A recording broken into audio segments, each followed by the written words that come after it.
Howdy partners, it's your buddy John here and welcome back to In the Kitchen. My favorite time of year has finally started. Yes, fall.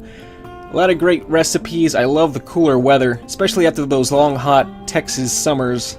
But anyway, today I'm going to go ahead and start off the seasonal autumn recipes with probably my favorite snack of this time of year. Kind of a twist on it actually.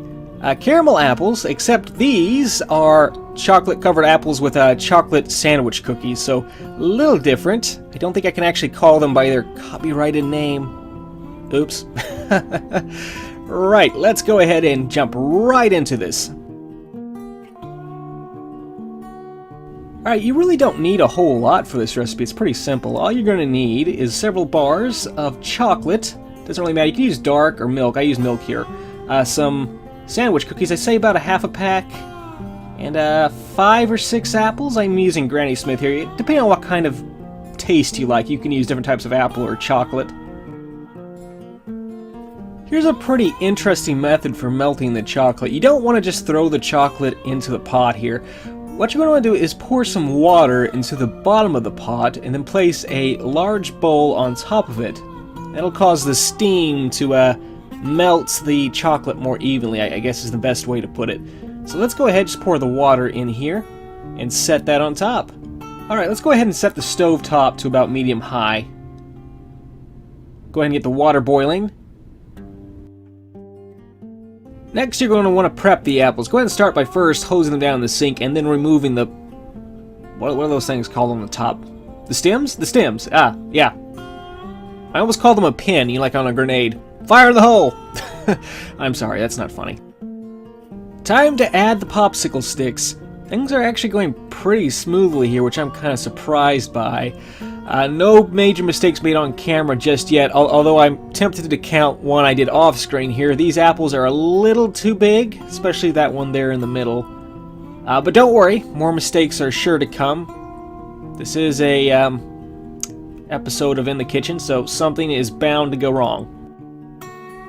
Quick look at the water to see how this is going. That looks to be hot enough. Let's go ahead and get ready to put on the chocolate. Time to throw in the chocolates. You're going to do it one at a time, just to make sure it's all coming out great and even. You want to be smooth. The steam kind of helps with that, but just in case, just do one at a time.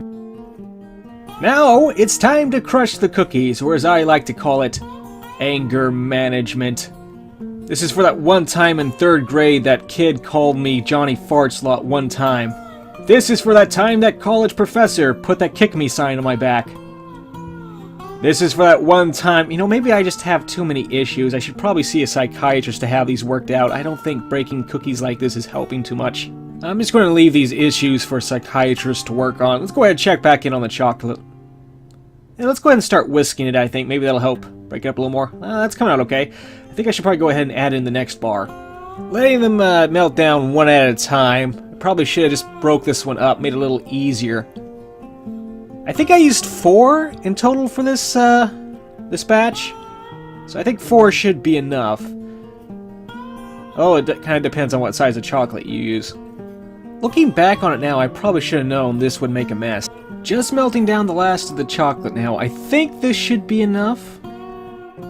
Time to start dipping the apples. I probably should have waited a little bit, let the chocolate cool down a little bit, because right now it's kind of runny. You don't want it to be too runny, because then you won't be able to get the cookies and stuff to stick to it, which actually becomes a problem. Note to self, next time I might want to roll out some aluminum foil or parchment paper or something. Also, I don't think I crushed up the cookies small enough, so oops, I guess I didn't take out enough anger on them. Next time we'll do better, I hope. Although from this angle it doesn't look too bad.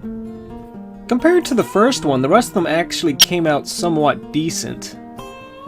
It's somewhat... The crumbs seem to be sticking okay to these. It was that first one. After I let the chocolate cool down a little bit, everything seems to be running a lot smoother. Well, a little bit of a mess, but not too bad. That kind of wraps it up nicely there. Had a couple of them that actually looked pretty decent. Also, apple overdose. I'm serving these with apple cider. Right, well, I guess that's good enough for this episode.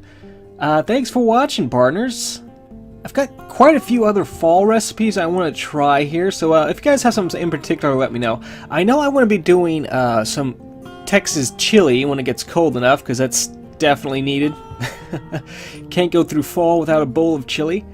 Got a few other things in mind. I'm thinking about doing something special for Halloween.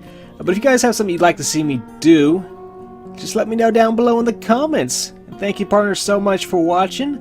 I will see y'all next time. Thanks for watching. Bye-bye.